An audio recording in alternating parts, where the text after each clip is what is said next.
Bismillahirrahmanirrahim. Assalamualaikum warahmatullahi wabarakatuh. Perkenalkan, nama saya Siti Ajijah. Saya dari kampus IAI Al-Ghuraba, semester 3, jurusan dakwah, prodi komunikasi penyiaran agama Islam.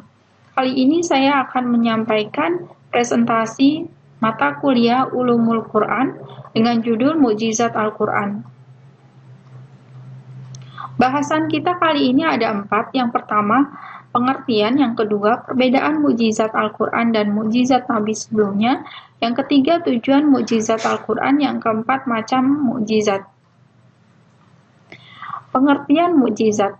Menurut bahasa, kata ijaz adalah isim masdar dari ajazu, yu'jizu, ijazan, yang mempunyai arti ketidakberdayaan atau keluputan, naqid al-hazm.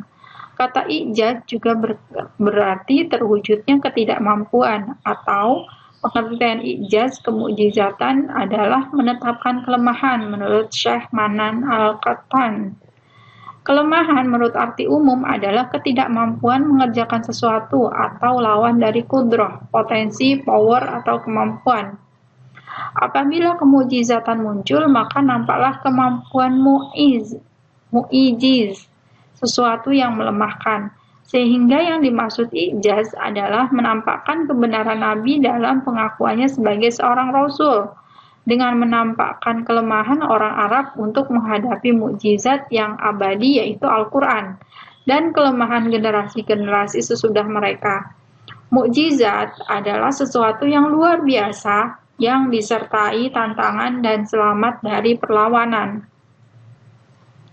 Syarat mukjizat ada 4. Yang pertama, hal yang di luar kebiasaan, seperti tongkat berubah menjadi ular, menghidupkan orang mati, dan lain sebagainya. Yang kedua, disertai tantangan, untuk meniru agar mereka yang ditantang merasa tidak mampu untuk kemudian mengakui bahwa itu dari Allah Subhanahu wa Ta'ala. Yang ketiga, selamat dari pengingkaran, artinya tantangan itu berupa sebuah tantangan yang layak, bukan sesuatu yang tidak masuk akal. Misalnya, tantangan membuat Al-Quran untuk orang Arab yang berbahasa Arab, bukan untuk orang Jawa. Yang keempat, muncul dari Nabi, untuk menguatkan risalat kenabiannya. Jika bukan dari Nabi, biasanya disebut karomah. Perbedaan mukjizat Al-Quran dan mukjizat Nabi sebelumnya ada 3. Mukjizat Nabi sebelumnya bersifat fisik atau hisiyah, maka habis sesuai dengan berlalunya zaman, generasi setelahnya tidak lagi bisa menyaksikan mukjizat tersebut. Sementara Al-Quran adalah mukjizat yang terjaga abadi dan berkelanjutan. Karenanya hingga hari ini masih banyak temuan-temuan tentang mukjizat Al-Quran.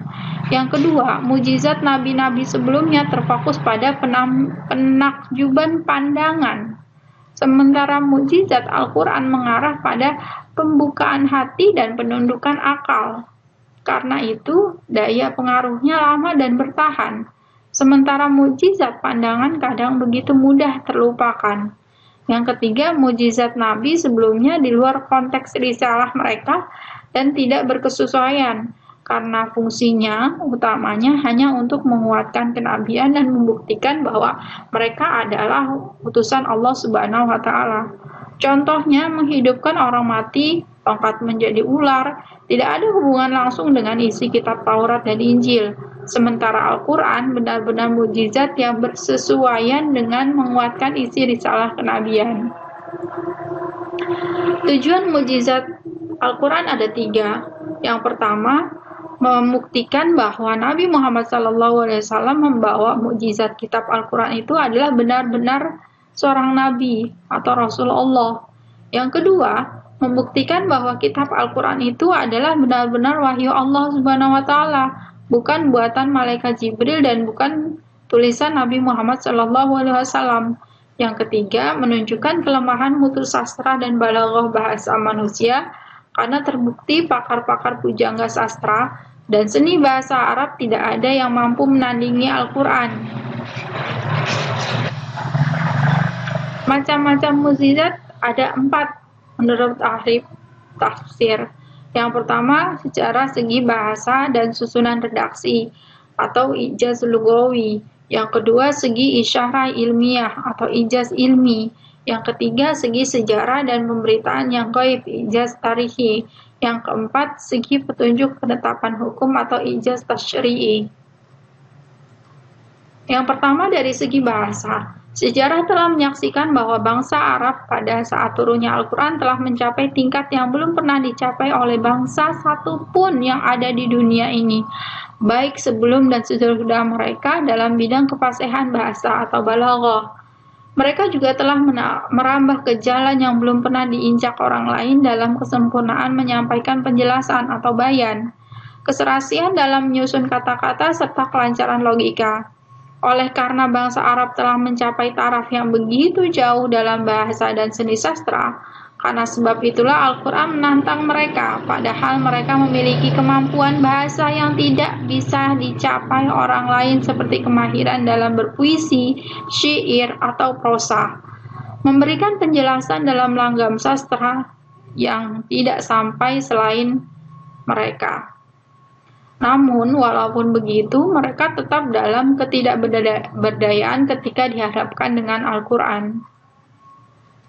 Yang kedua, segi isyarat ilmiah atau ijaz ilmi.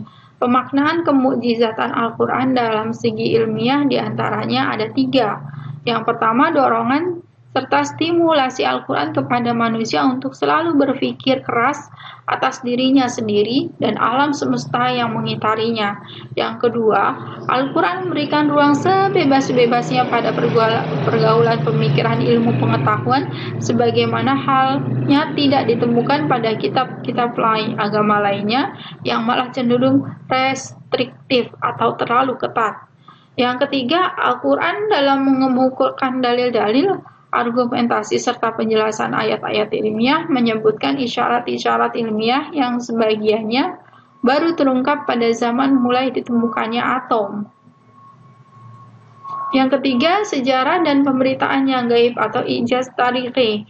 Surat-surat dalam Al-Quran mencakup banyak berita tentang hal yang gaib. Kapabilitas Al-Quran dalam memberikan informasi tentang hal-hal yang gaib seakan menjadi prasyarat utama penopang eksistensi sebagai kitab mukjizat.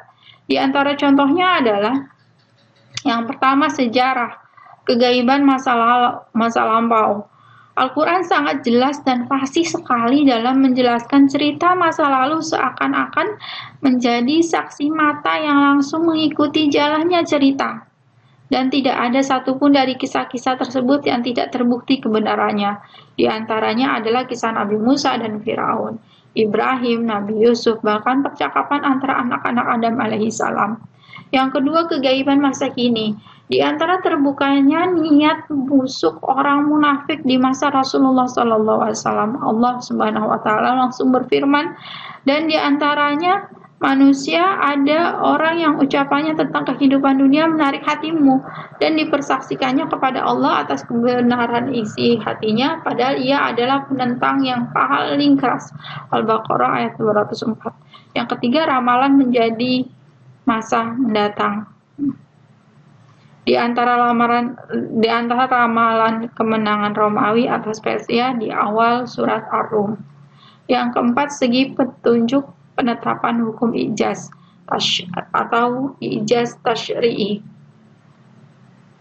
Di antara hal-hal yang mencengangkan akal dan tak mungkin dicari penyebabnya selain bahwa Al-Quran adalah wahyu Allah adalah terkandung syariat paling ideal bagi umat manusia, undang-undang yang paling lurus bagi kehidupan, dan dibawa Al-Quran untuk mengatur kehidupan manusia yang mencakup seluruh aspek kehidupan manusia.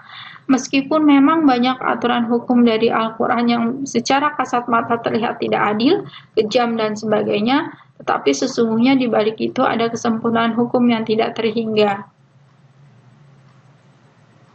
Contoh di antara produk hukum Al-Quran yang menakjubkan dan penuh hikmah tersebut antara lain, pertama, hukum hudud bagi pelaku zina, pencurian, dan sebagainya. Quran Surat An-Nur ayat 2 sampai dengan 3, walaupun terkesan kejam, tapi ada hikmah di dalamnya. Yang kedua, hukum qisas bagi pembunuhan, ada di Quran Surat Al-Baqarah ayat 178 sampai dengan 180. Hukum waris yang detil ada di Quran surat An-Nisa ayat 11 dan 12. Hukum transaksi keuangan dan perdagangan ada di Quran surat Al-Baqarah 282, dan hukum perang dan perdamaian ada di surat Al-Anfal ayat 61. Begitulah beberapa contoh-contoh hukum-hukum dalam Al-Quran. Terima kasih telah menyaksikan presentasi saya mengenai mukjizat Al-Quran. Mohon maaf atas segala kesalahan. Terima kasih. Assalamualaikum warahmatullahi wabarakatuh. Bismillahirrahmanirrahim. Assalamualaikum warahmatullahi wabarakatuh. Perkenalkan, nama saya Siti Ajija. Saya dari kampus IAI Al-Ghuraba, semester 3, jurusan dakwah, prodi komunikasi penyiaran agama Islam. Kali ini saya akan menyampaikan presentasi mata kuliah Ulumul Quran dengan judul Mukjizat Al-Quran. Bahasan kita kali ini ada 4. Yang pertama, pengertian. Yang kedua, perbedaan mukjizat Al-Quran dan mukjizat Nabi sebelumnya. Yang ketiga, tujuan mukjizat Al-Quran. Yang keempat, macam mukjizat. Pengertian mukjizat. Menurut bahasa, kata ijaz adalah isim masdar dari ajazu, yu'jizu, ijazan, yang mempunyai arti ketidakberdayaan atau keluputan, naqid al-hazm. Kata ijaz juga berarti terwujudnya ketidakmampuan, atau pengertian ijaz kemukjizatan adalah menetapkan kelemahan menurut Syekh Manan Al-Qattan. Kelemahan menurut arti umum adalah ketidakmampuan mengerjakan sesuatu atau lawan dari kudrah, potensi, power, atau kemampuan. Apabila kemukjizatan muncul, maka nampaklah kemampuan mu'ijiz,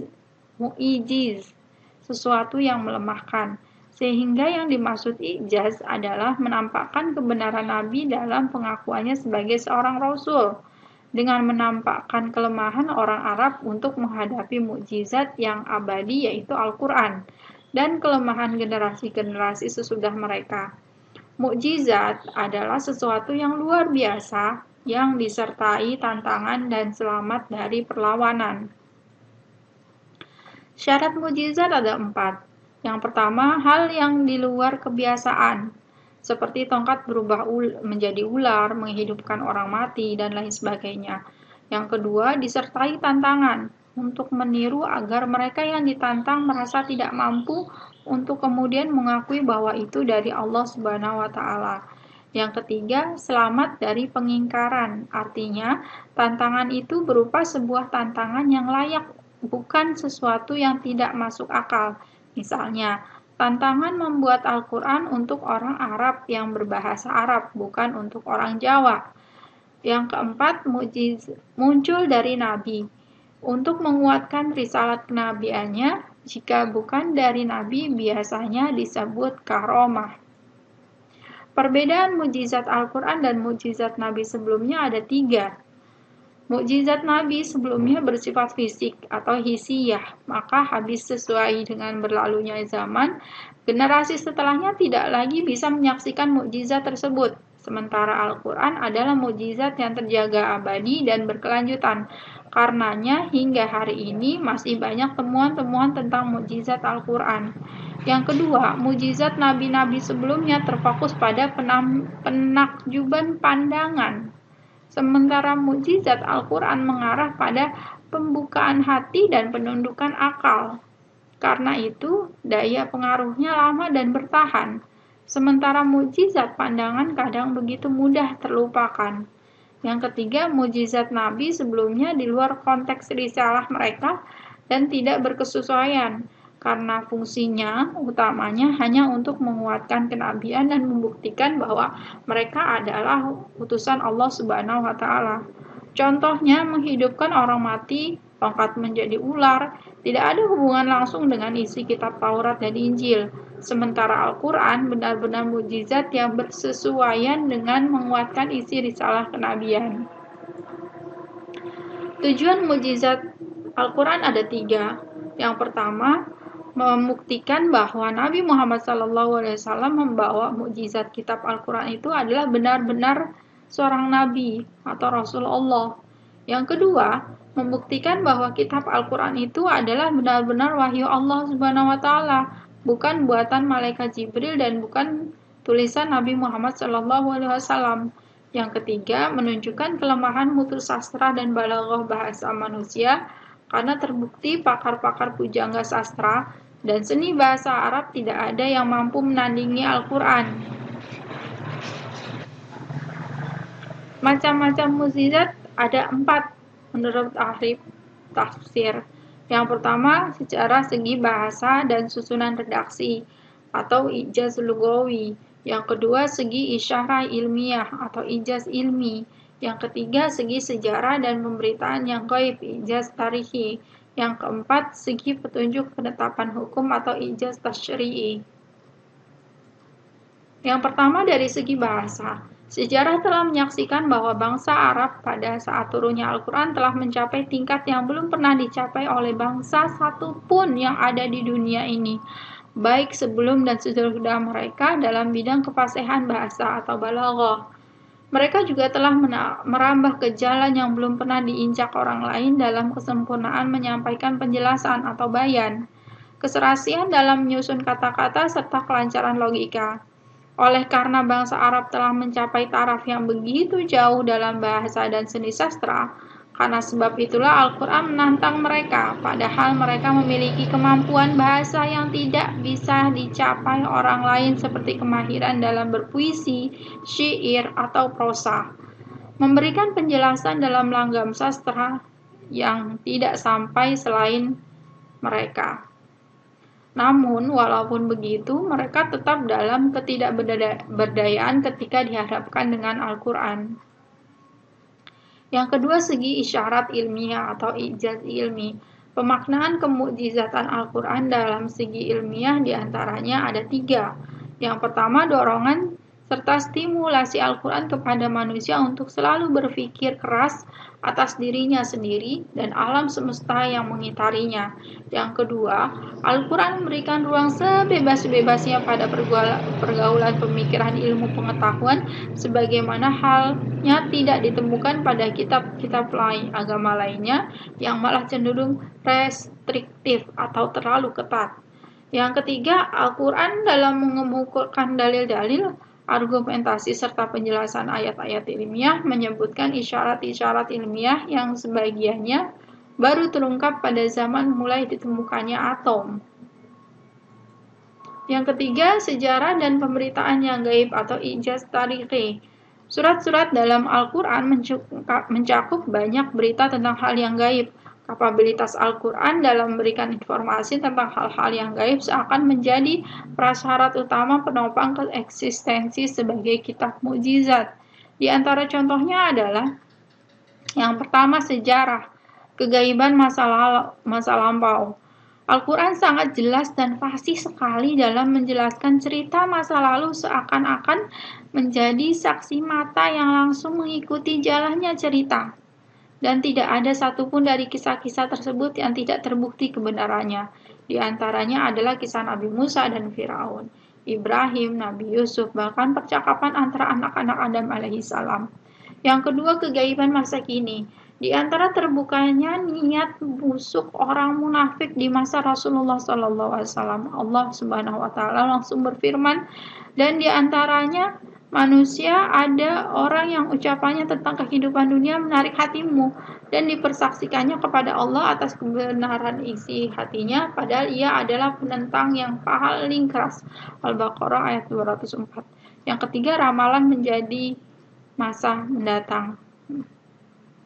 Di antara ramalan kemenangan Romawi atas Persia di awal surat Ar-Rum. Yang keempat, segi petunjuk penetapan hukum ijaz atau ijaz tasyri'i.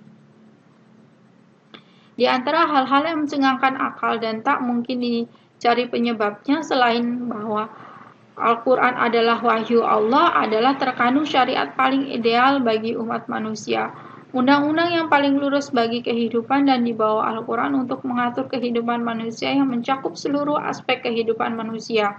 Meskipun memang banyak aturan hukum dari Al-Quran yang secara kasat mata terlihat tidak adil, kejam, dan sebagainya, Tetapi sesungguhnya di balik itu ada kesempurnaan hukum yang tidak terhingga.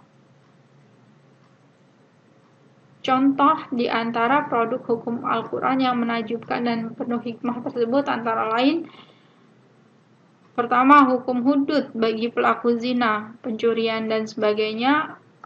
Quran Surat An-Nur ayat 2 sampai dengan 3. Walaupun terkesan kejam, tapi ada hikmah di dalamnya. Yang kedua, hukum kisos bagi pembunuhan, ada di Quran Surat Al-Baqarah ayat 178 sampai dengan 180. Hukum waris yang detil ada di Quran Surat An-Nisa ayat 11 dan 12. Hukum transaksi keuangan dan perdagangan ada di Quran Surat Al-Baqarah 282. Dan hukum perang dan perdamaian ada di Surat Al-Anfal ayat 61. Begitulah beberapa contoh-contoh hukum-hukum dalam Al-Quran. Terima kasih telah menyaksikan